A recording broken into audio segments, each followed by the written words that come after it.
নমস্কাৰ ছাত্ৰ ছাত্ৰীসকল, পুনৰ কেইটামান গুৰুত্বপূৰ্ণ প্ৰশ্নৰ উত্তৰ লৈ তোমালোকৰ মাজলৈ আহিছোঁ। এই প্ৰশ্নকেইটা প্ৰায় পৰীক্ষাত আহি থকা দেখিবলৈ পোৱা গৈছে।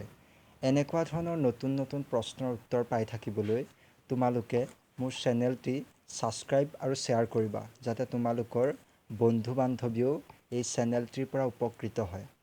আহা আমি প্ৰশ্নকেইটাৰ উত্তৰলৈ আগবাঢ়োঁ। প্ৰথম প্ৰশ্নটো হৈছে সামাজিক ন্যায় কি?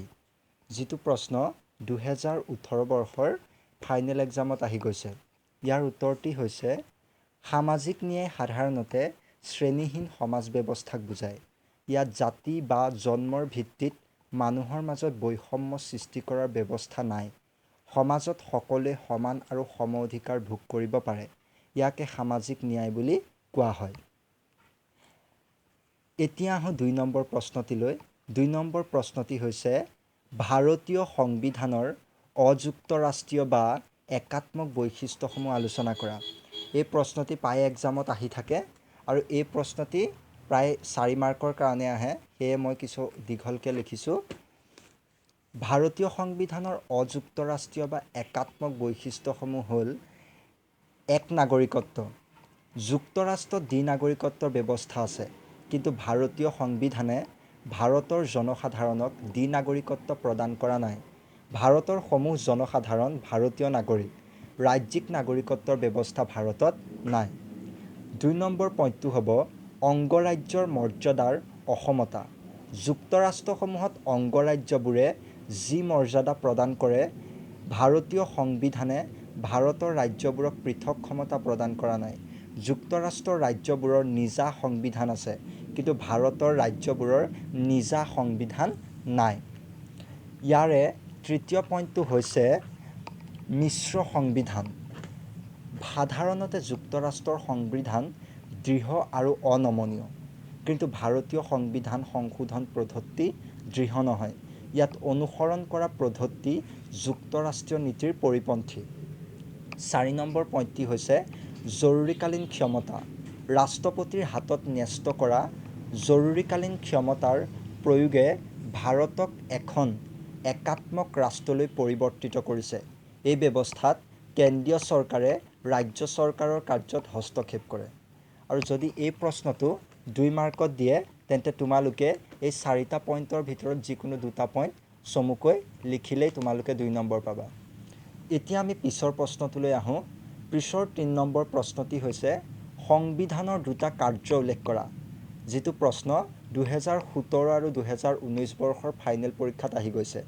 সেয়েহে প্ৰশ্নটোৰ প্ৰতি গুৰুত্ব দিবা যে সংবিধানৰ 2টা কাৰ্য হ'ল চৰকাৰ কেনেদৰে গঠন হ'ব আৰু কি কাম কৰিব লাগিব, সেই বিষয়ে সংবিধানে সিদ্ধান্ত গ্ৰহণ কৰিব আৰু নিশ্চয়তা প্ৰদান কৰিব।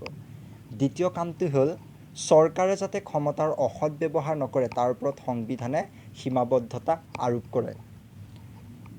ইয়াৰে পিছৰ প্ৰশ্নটি হৈছে জৱাহৰলাল নেহৰুৰ উদ্দেশ্য প্ৰস্তাৱৰ 2টা মূল উদ্দেশ্য লিখা।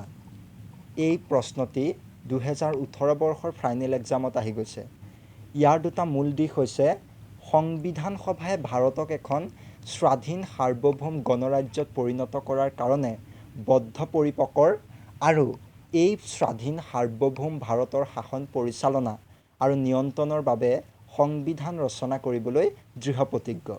দ্বিতীয় পইণ্টটি হৈছে স্বাধীন সাৰ্বভৌম ভাৰতৰ সৰ্বোচ্চ ক্ষমতাৰ উৎস হ'ব জনসাধাৰণ। এতিয়া আমি আহোঁ পিছৰ প্ৰশ্নটিলৈ। পিছৰ 5 নম্বৰ প্ৰশ্নটি হৈছে ভাৰতীয় সংবিধানৰ 2টা যুক্তৰাষ্ট্ৰীয় বৈশিষ্ট্য লিখা।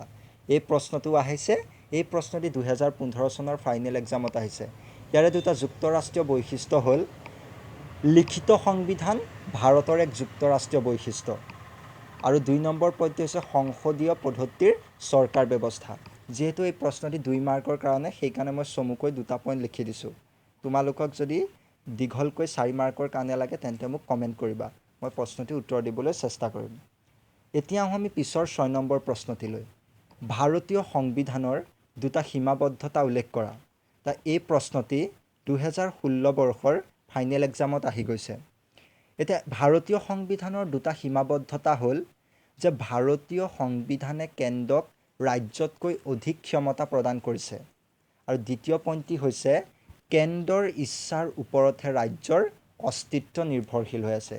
এই গোটেইকেইটা প্ৰশ্ন পৰীক্ষাত অহাৰ বাবে অতি প্ৰয়োজনীয় আৰু তোমালোকে এই প্ৰশ্নকেইটা ভালদৰে পঢ়িবা।